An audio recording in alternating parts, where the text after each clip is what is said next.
Welcome to Pull My Focus Adventures in the World of Digital Filmmaking, where we bring you the inside tips on making great digital video. And today, we're talking color correction. So today we're going to give you our inside tips on how we do color correction. And this is mostly for, well, this is definitely for Adobe Premiere Pro CC 2018. So if you don't have that version, you might want to update because some of the stuff I show you might not show up in your version. Also, this is for, I would say, for more shorter sketches and Pull My Focus episodes. This is the process I use for doing Pull My Focus. This is the process I use for some of our client work where it's smaller, shorter things. Bigger, larger things, you might use DaVinci Resolve or some other program, but we're keeping this right in Adobe Premiere Pro. So you guys who have no clue on how to do color correction, I'll help you out a little bit. Without further ado, let's get into the screen. Let's jump over here. Here we are in Adobe Premiere Pro CC 2018. And what I want you to do first is go to the Window option menu and come over to Color. And that will put you in your color workspace, predefined color workspace by Adobe. They're so nice. One other thing you could do if it doesn't look like this, well, it's not going to look like this because I changed my workspace a little bit, but it's going to look similar. Go to Window Workspaces after that, and then go to Reset to Saved Layout. And that should put you in the default Adobe Workspace screen. Now, here we are, and I have some clips. I'm going to show you different examples of different things I would do if I get these clips and what information I get along with the clips. So first of all, ignore this scope here. And I don't mean ignore it forever because I know some tutorials I've seen online don't use scopes. They don't use scopes. They just drag sliders around and hope for the best. There is an art to color correction, and I'm not going to discount that. It's not all science and math and equations. And some people are really good at just eyeballing everything. But I must warn you, if you use your eyeballs throughout your entire color process, you are fooling yourself because there are certain things that scopes are good for. One is white balance. So let's talk about white balance. That's my first process in my color correction is getting the white balance correct. Now, usually when Frank and I shoot, we use these little, where is it? These guys right here. They're really cheap. I must have shown this in like I must have shown this like 5 different videos. But they're white reference cards. One is white, one is 18% gray, and one is black. I never use the black one. And if you use those in your shots, then you always have a consistent white that you can use later. Why is that important? Well, let's take this shot, for example. This is some footage I've shot in Hawaii. Very nice. Here's also some footage I shot in Hawaii on my Canon 5D Mark III in a color space called CineStyle. One thing I will tell you is our daily drivers here at Pull My Focus are the Canon 5D Mark III and the Canon C100. And on the C100, we're going to shoot in a color profile called C-Log. And on the 5D, I'm going to shoot in a color profile called CineStyle. And the only reason we use these color profiles is because they're very, when you look at them, they're very flat. They have very little contrast. They have very little color, it almost seems like. But what they're useful for is capturing the most dynamic range, the most information of what you're shooting. So the camera is literally trying to do not to do too much post-processing on the image because you're going to do that later. So if you're shooting a C100, try C-Log. If you're shooting a Canon 5D, try CineStyle. We'll leave a link in the description below for where you can download CineStyle. But here we are. First thing is white balance. So what's white in this image? I don't know. I have no clue. Well, maybe this is white. And my goal here is to tell Premiere what white is so it can render white correctly, thus white balancing the image. Well, here's what I usually do. I'll go to opacity and I will create a mask over what's supposed to be white. Notice I have my clip selected on the timeline. There's my mask, which limits not only my screen to just that white, but also my vector scope to that white. Vector scopes are great for determining where the white is in the image because that dot right there in the middle is pure white. And everything that reaches out outside of that dot, there are different colors, all going red, magenta, blue, cyan, green, yellow. If I turn this opacity mask off for a moment, you see how that explodes of color. Exploding color. Beautiful color. Anyway, I just want white right now. So that's why I put the little mask on. Now, I was pretty close. The white balance on my 5D was pretty close to what it was. I think I had it set for daylight, which was correct because I was outside in daylight. But we're a little off. We're drifting towards blue. So I'm going to go into, this is the Lumetri, I always say that wrong. The Lumetri, I'm not French. Basic correction, creative, curves, color wheels, hue, saturation, luminance, secondary, and vignette. We're going to stick with basic correction, and we might play with creative a little bit. In basic correction, here's this white balance selector. This eyedrop tool is really neat. I can click the eyedrop tool, and when I click the white that I selected, notice how over here, you'll see a shift in that little color spot, and it should drift right to the middle. I click that, boom. We've pushed that image into that white is now pure white on the vectorscope. And you'll notice over here, the temperature, Premiere automatically moved our temperature up into the reds a little more and down to the greens a little more. So if I turn off that opacity mask, now that's rendered as white, and we can continue the process with color and stuff like that. We're going to take a shot from Pull My Focus, and this is Frank in front of he's shooting this with a C100. And what he'll do typically is he will shoot himself with a white card. And so what I'm going to do is I'm going to take that white card. As a matter of fact, I can just check out where his white card is. What I just did was, if you want to know, I hit F. F on the keyboard means match frame. So it automatically popped me into the source monitor, matched the frame that I was at in the program monitor, just so you know. And now I can scrub just through that clip. So if you didn't know, now you know. That's an easy way to do it. Watch, right in the beginning, bingo. So he'll give me his slate, and on his slate, he put his white card and his 18% gray card.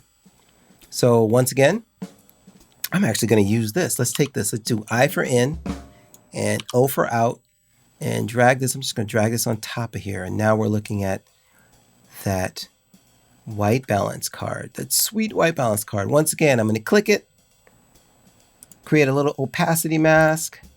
Boop, boop, boop, boop, boop, and it's seeing the other image. I'm going to go ahead and turn that off. It's seeing the other. So that's supposed to be white. Let's check. Let's go back to our scopes. It really pretty much is white. I'm not surprised. Frank has his white balance, his lights and everything pretty much locked to mostly correct. I rarely have to do anything with his white balance. But I can still click this guy and click that white in there and move it ever so slightly back to the center so that when we look at this, get rid of that mask, his white balance is pretty much set and ready to go. Now what I could do is I could take this Lumetri color here and do a cut or a copy. Since I don't need this anymore, I did a cut. Turn this back on and do a paste. And that's copied the Lumetri there. Let's move on to another clip. Now this is a clip that's not part of Pull My Focus or anything. This is some client work we did for Chef Rogelio Garcia, who is in the current season of MasterChef. He's one of the competitors in MasterChef. This is some stuff we shot for him in Napa, that piece that we're doing. And this is your typical interview type thing. And you notice I'm bringing in my white card and my 18% gray card once again. All right. So once again, I'm going to go ahead and I don't have to make a mask every time. I just do that just to show you guys an example of how far off we were from actual white. And so let's do that. This time I'm going to click the little square box. I'm going to drag it over and just create that box. You can build your own mask, or you can just use the box mask and then shape it. Boom. So if you look at our vector scope here, and I'll make it nice and big. By the way, also, to make any of these windows nice and big, you hit the tilde key, it makes it big. Hit the tilde key again, it shrinks it down. Something else you might want to play with. So here's our white, here's how far off we are. We're into the blue areas.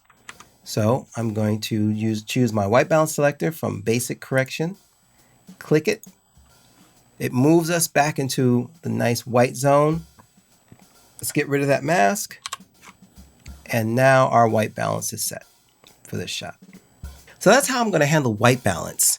If we have white balance reference cards, I'm going to use those. If there's no card, then I'm going to look for something in the image that is supposed to be white. And I'm going to tell Premiere to make that white. And if I have nothing at all and there's no white in the image, which is rare, but sometimes happens as you see with that one click, then if there's other shots, I'm going to base that shot off of those other shots. All right? Let's talk about skin tone. Once your white balance is set, that doesn't necessarily mean that your color space is correct. One thing that's supposed to look correct are people's skin tones. And we did an entire video on skin tone. In fact, we did 2 videos on the skin tone and how important it is to get those right. Now, humans see humans all the time. So we know if somebody's looking great and healthy and if somebody looks,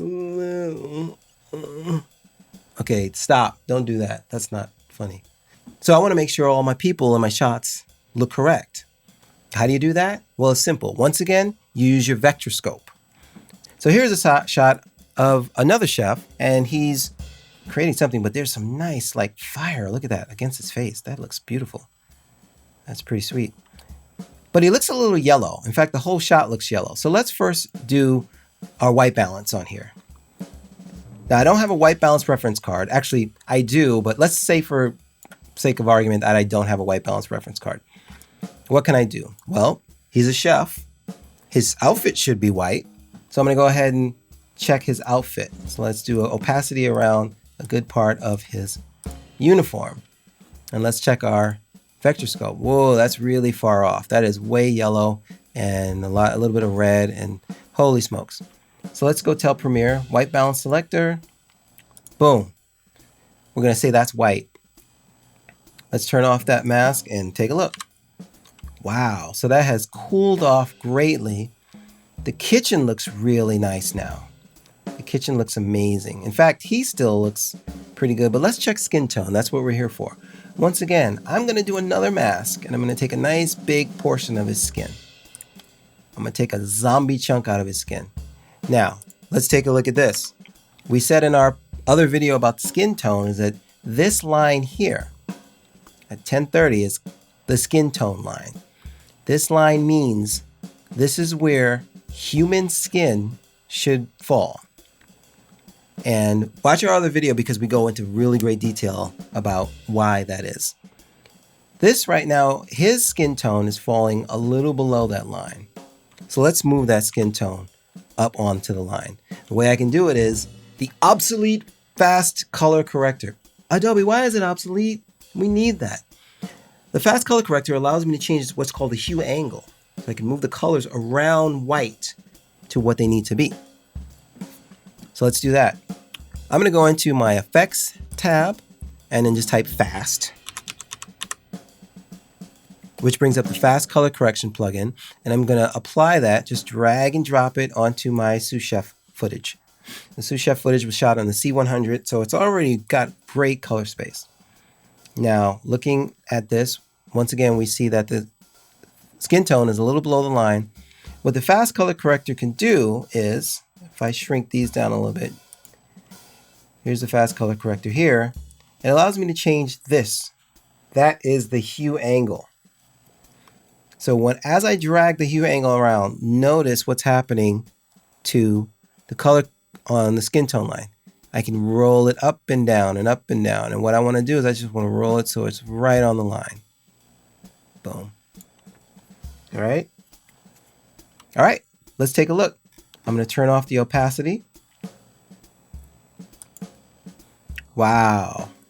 And now he's starting to look really healthy and vibrant. And well, he was healthy and vibrant in the actual shot, but now he looks even more so. So make sure you get those skin tones correct. And we're going to link to an article by Larry Jordan, who explains this in great detail, how to make people look correct in these videos, in your videos.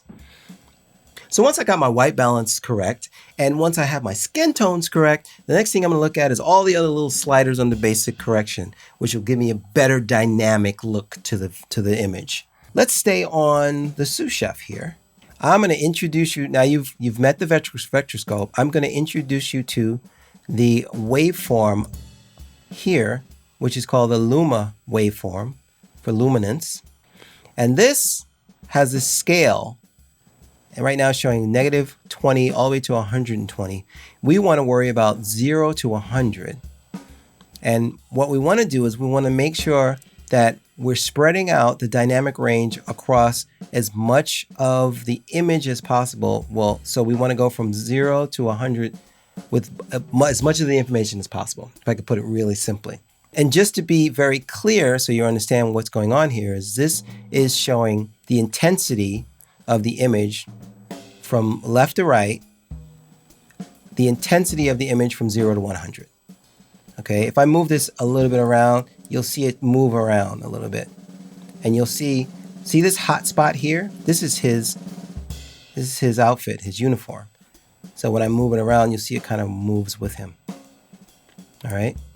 And there's another scope I'm going to introduce you to real quick. It's called the RGB parade, which I also use. And I like the RGB parade to show up down here. This is all the red, this is all the green, this is all the blue. These are basically like 3 different Luma waveforms, but they're dedicated to just red, green, and blue. And you can also have a YUV parade, but we're going to deal with RGB just to be simple. Now, I'm going to first thing I'm going to do is work on my blacks. So here I am in basic color correction. I'm going to drag the blacks down, and notice in the Luma and also in the RGB parade, they're starting to come down. And I can even crush the blacks. But by crushing the blacks, I'm taking the bottommost black information in the video, and I'm moving it past 0, way past 0. In fact, there's this setting that's defaulted in Adobe Premiere Pro called clamp signal. If I turn clamp signal off, all that does is it'll show me the information that I'm dipping below 0. So notice if I move the blacks, they actually go below 0. They go way below 0, but I can still see what's there. If I do clamp signal, they all kind of pile up on the 0 point, and it's not showing me. So that's basically what that's for.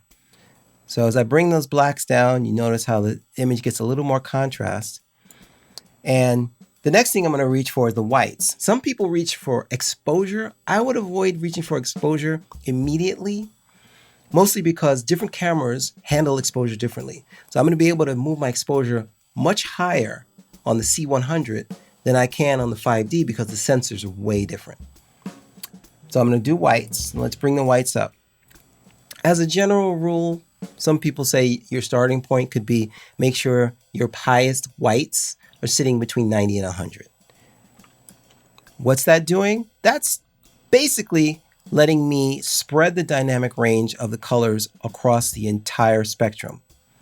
Okay, so instead of keeping flat colors like this, notice how we're losing a lot. A lot of the information is just crunched up between 0 and 60.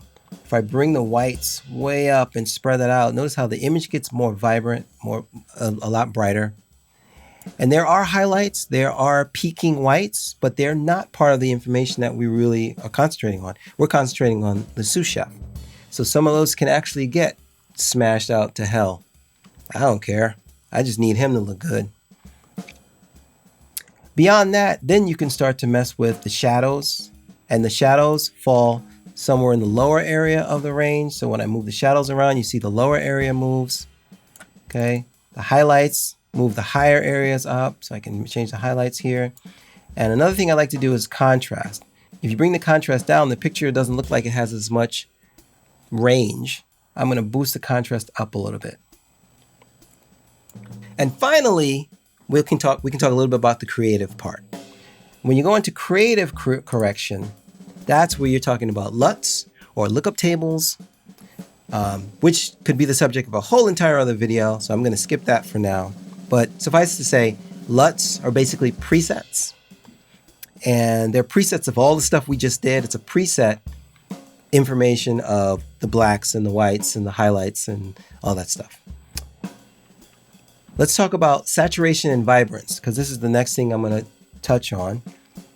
Now, there's a big difference between saturation and vibrance. Saturation, when you move your saturation up or down, you're telling Premiere to either subtract color or add color to everything across the frame. Every single pixel will add or subtract. So if I take the saturation of the sous chef and I move it way up, it starts to get a little crazy. Anyway, I'm not gonna do the saturation. What I typically do is I'll boost the saturation a little bit. Maybe I'll go to 105 or 110. In this case, I'll go 105. And I'll mess with the vibrance. Vibrance is kind of intelligent saturation, where if you move the vibrance up, it boosts the muted colors. The lower colors get boosted and the skin tones don't get messed with. So it's a smart saturation. And I'll usually reach the vibrance, grab the vibrance and make it more vibrant before I start making the saturation blow everything out. And there you have it.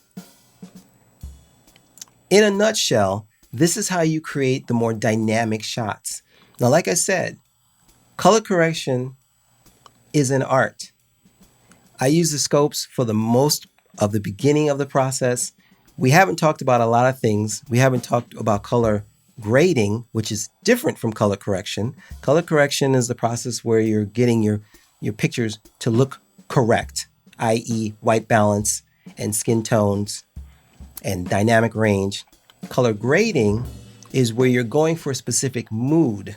You're trying to make it, like in the Matrix, where it was a green tinge when it was ever in the Matrix and it was a blue tinge when it was in the real world.